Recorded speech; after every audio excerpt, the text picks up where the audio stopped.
Bonjour ou bonsoir, chers frères et sœurs. Je suis dans la voiture, comme vous pouvez le constater, et pendant que j'étais en train de faire mes activités et de m'occuper de mes enfants, je méditais en observant le comportement des gens dans la ville, en l'occurrence la ville de Paris, puisque c'est là où je me trouve en ce moment. Et je suis en train de constater avec effroi, et c'est pas d'aujourd'hui, mais ça, c'est comme si c'est quelque chose qui devient de plus en plus pressant dans mon cœur, comme si nous étions en train d'être dans un chaos permanent.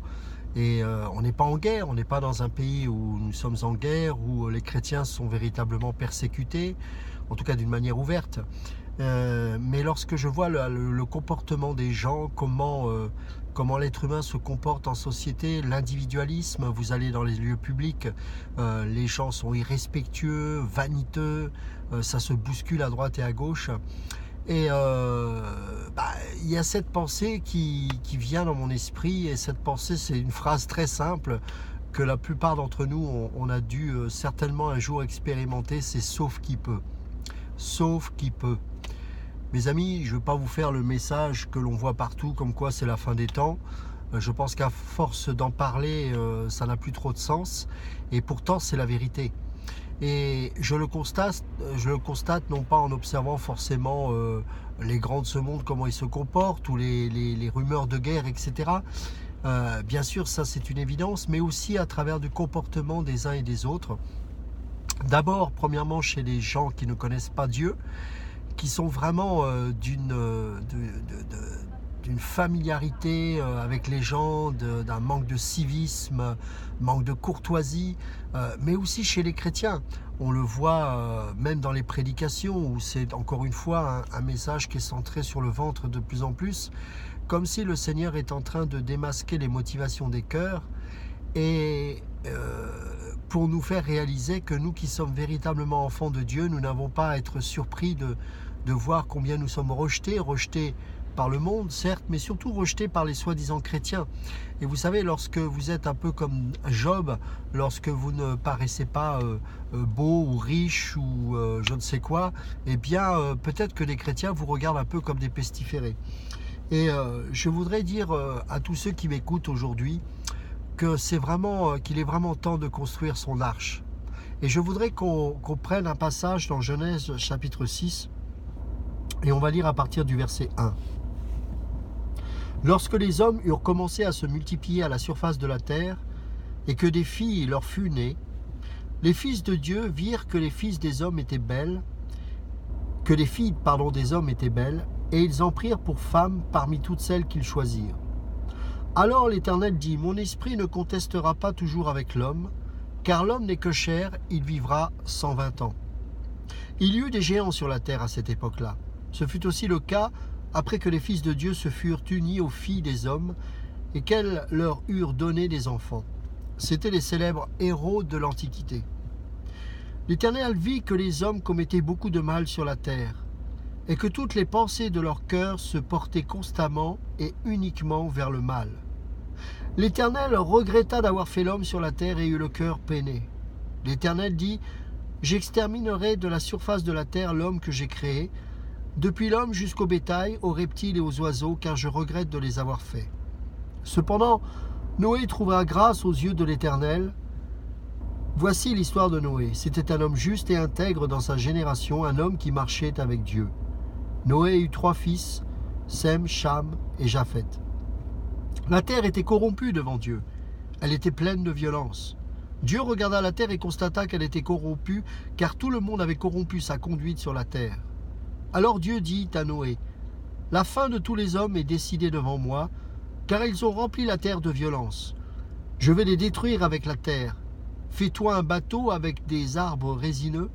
Tu disposeras cette arche en compartiments et tu l'enduiras de poids dedans et dehors. Voici comment tu la feras. L'arche aura 150 mètres de long, 25 de large et 15 de haut.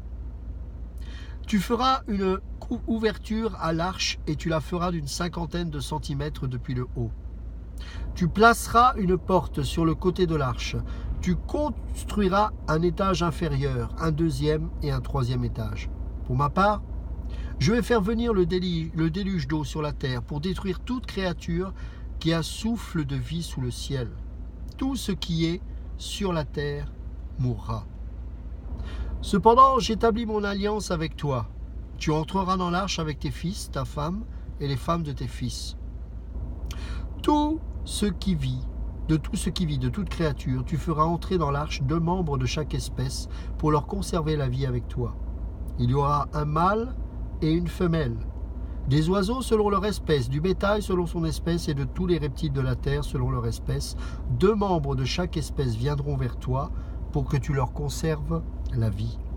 Quant à toi, prends de tous les animaux que l'on mange et fais-en une provision afin qu'ils vous servent de nourriture à toi et à eux. C'est ce que fit Noé, il se conforma à tous les ordres que Dieu lui avait donnés.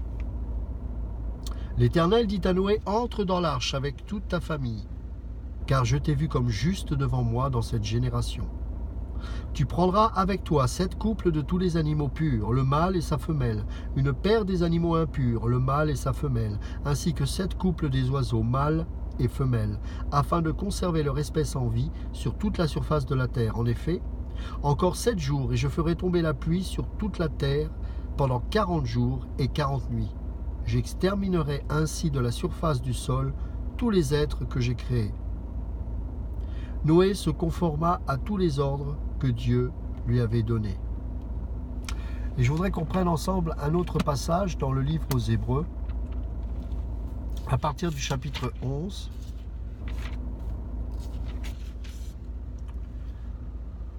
Verset 7. C'est par la foi que Noé, averti des événements que l'on ne voyait pas encore et rempli d'une crainte respectueuse, a construit une arche pour sauver sa famille.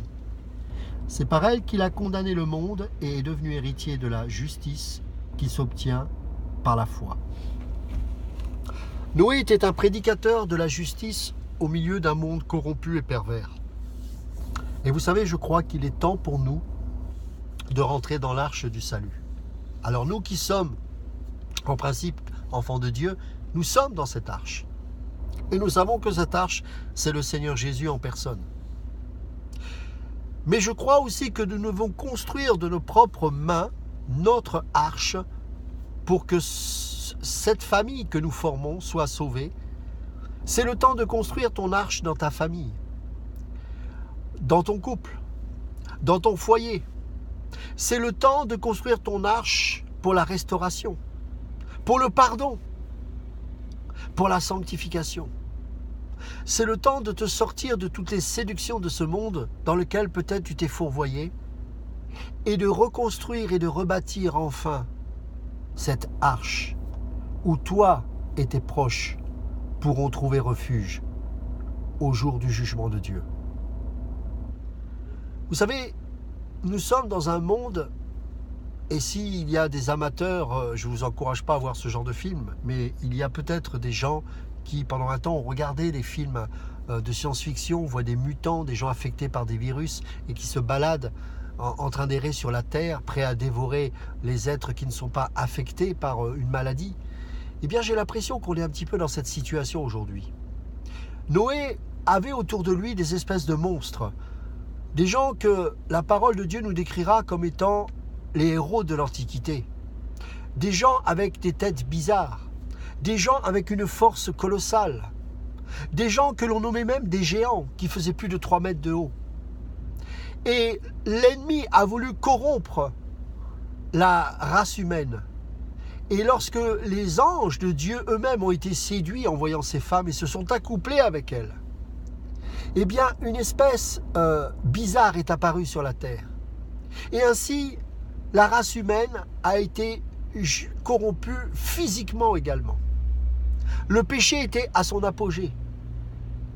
Mais Dieu dit à Noé de construire cette arche et de prendre un couple de chaque espèce d'animaux pour qu'ils puissent rentrer dans cette arche, car l'humanité tout entière allait être détruite, car à part Noé et sa famille, aucun n'était déclaré juste devant Dieu.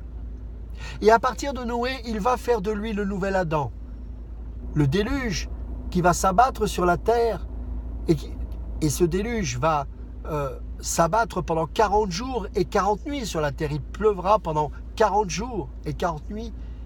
Et alors que les eaux vont diminuer, la porte de l'arche va s'ouvrir à nouveau et les animaux vont pouvoir repeupler la terre. Et Noé et sa famille vont pouvoir se multiplier et se disperser sur toute la surface de la terre. Mais voyez-vous, aujourd'hui, je crois que ces monstres, ces espèces de mutants, ils existent encore sur la terre. Il y a des gens qui, dans leur comportement, montrent de moins en moins une trace d'humanité. Et plutôt que de les juger comme des gens infectés d'un virus qui pourrait nous contaminer, nous devons prier pour eux, car nous étions de ces gens-là. Nous étions de cette race corrompue et pervertie. Nous étions de cette humanité transformée comme des mutants. Et je voudrais vous dire que, plutôt que de porter un regard de jugement, nous devons prier et intercéder pour que, parmi ces monstres, certains puissent se tourner véritablement vers Christ et rentrer dans l'arche. Nous faisions partie de ces gens-là, ne nous l'oublions jamais. Et plutôt que de crier avec un porte-voix dans la rue pour dire « Repentez-vous pécheurs, car vous êtes des impudiques, car vous vous habillez n'importe comment », vous savez, ce que les païens ont besoin d'entendre, c'est le plan du salut. C'est Jean 3,16. C'est la portée de la puissance de la croix. Que Dieu a pris les péchés de toute l'humanité. Et que quand bien même il y a des luttes intérieures dans nos cœurs, Jésus est venu prendre toute la condamnation sur lui. Malheureusement, aujourd'hui, nous avons des chrétiens mutants qui jugent d'autres mutants qui ne se disent non chrétiens. Mais les deux, quelque part, lorsqu'on regarde leur comportement, se comportent comme des mutants. Mes amis, je crois qu'il est temps, si vous ne l'avez pas fait, de demander pardon à vos proches, à ceux que vous avez peut-être blessés. Et quand bien même la restauration n'est peut-être pas possible, qu'au moins vous, dans votre cœur, vous ayez pardonné à vos ennemis. C'est aussi ça, construire son arche.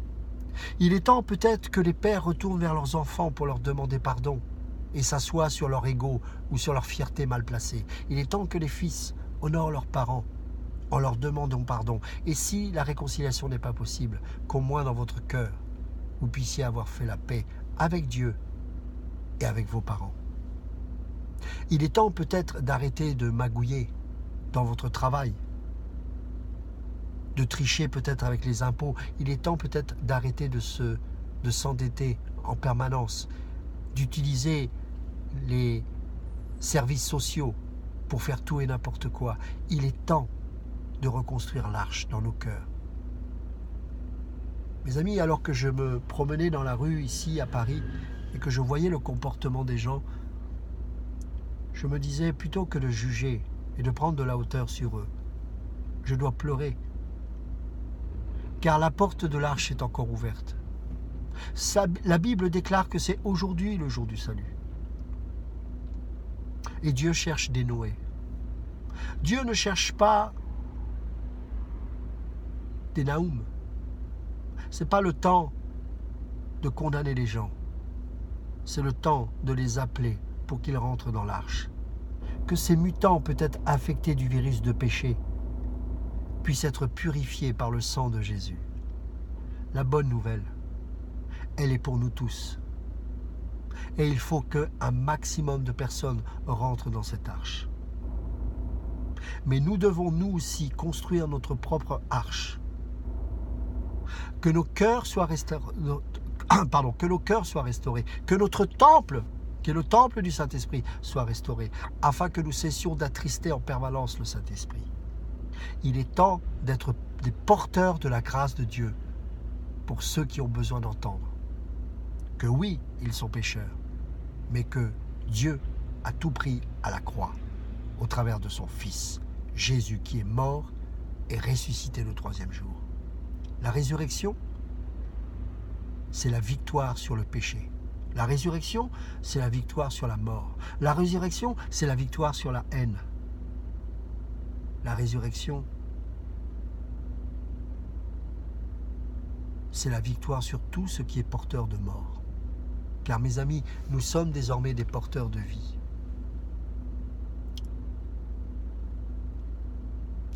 N'espérons pas obtenir une vie meilleure sur cette terre. Car les véritables chrétiens vivront de plus en plus difficilement la vie. Ils vivront d'une manière pénible. Ils vivront dans le combat.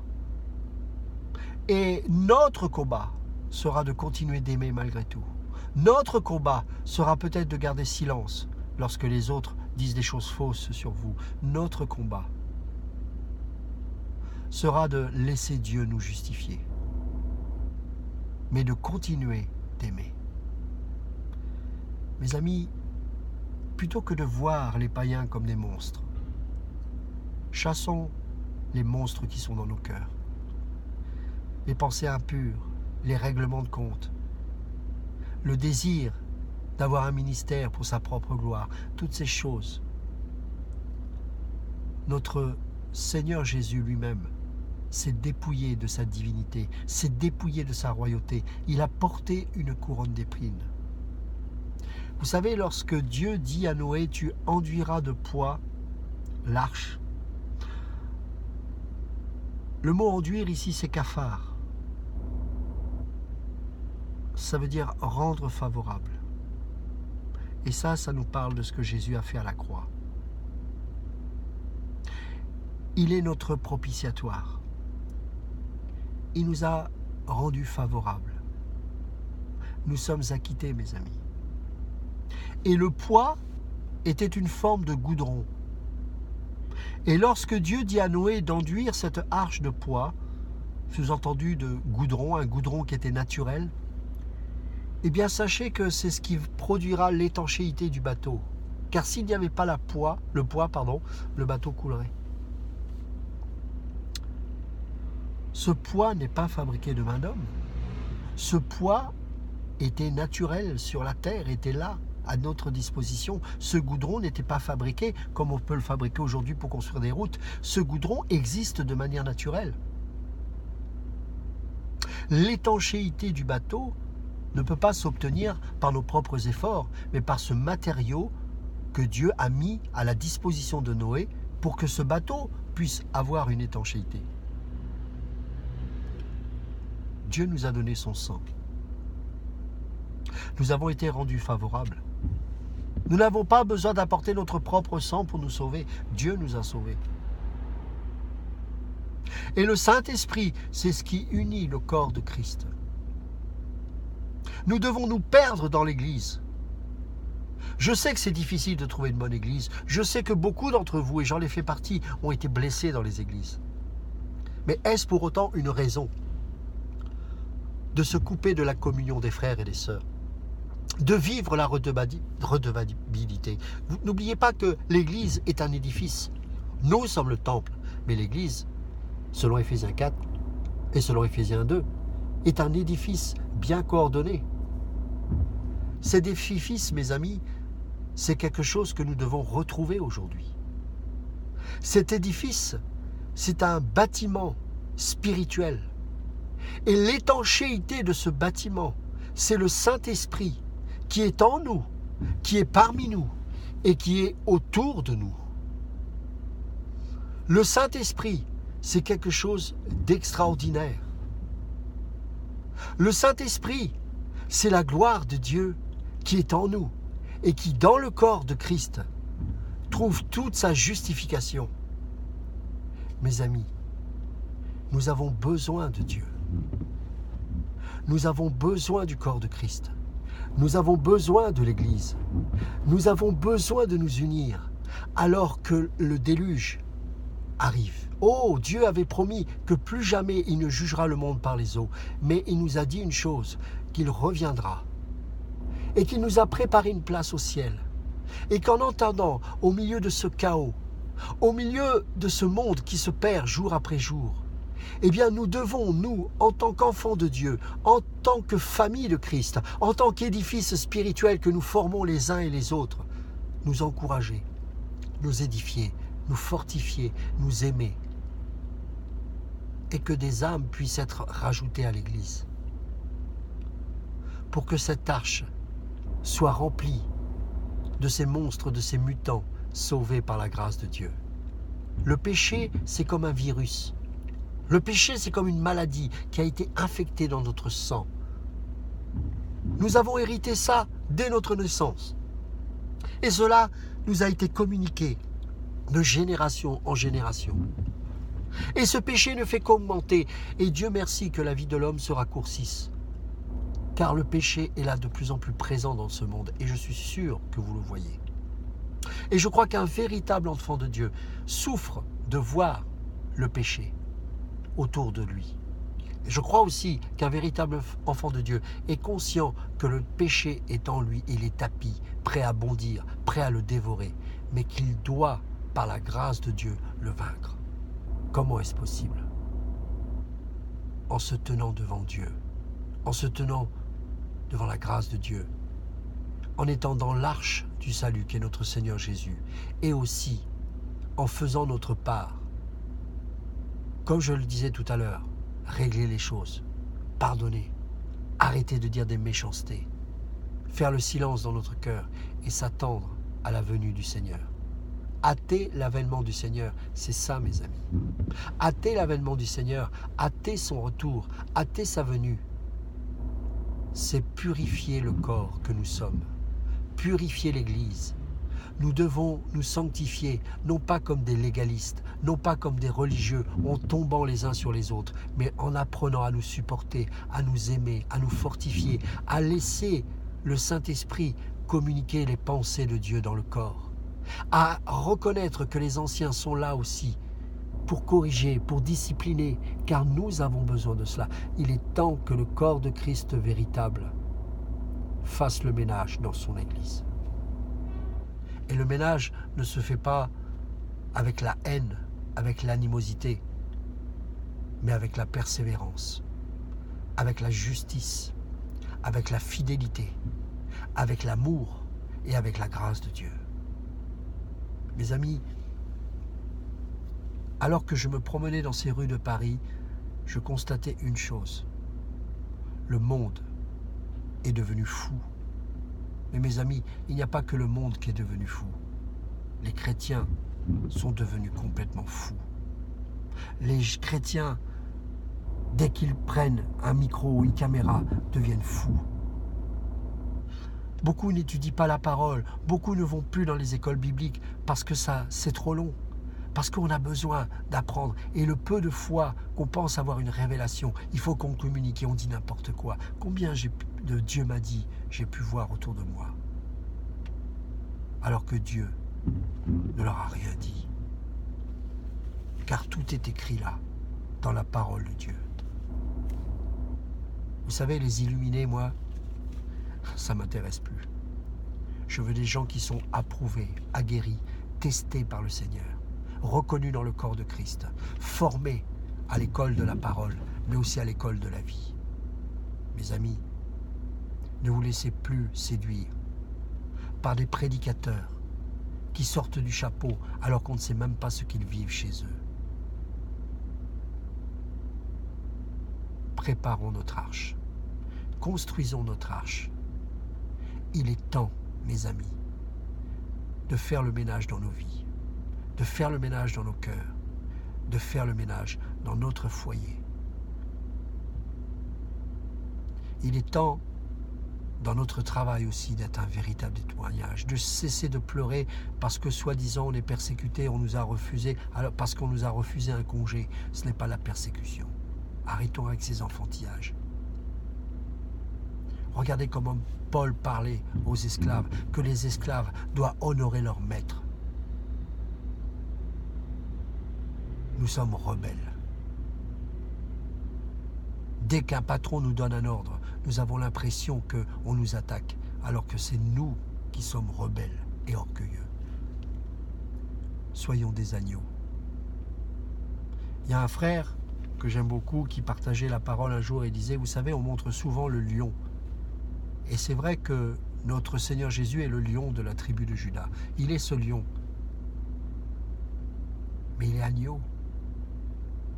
Nous voulons, nous, rugir comme des lions, mais nous ne faisons qu'aboyer comme des chiens. Nous devons remarquer une chose. En nous, il y a le cœur de l'agneau. Nous devons être des agneaux. Et si nous devons être destinés à la boucherie, qu'il en soit ainsi. Mais que la colère, l'animosité, le péché ne passent pas par nous. Laissons les roitelets croire qu'ils sont des rois. Notre Maître a porté la couronne d'épines et nous marchons sur ses pas. Tenez bon. Je sais que les vrais chrétiens souffrent. Je sais que les vrais chrétiens souffrent de voir le péché en Occident, souffrent de voir ce qui se passe, souffrent de voir que même les familles chrétiennes se déchirent.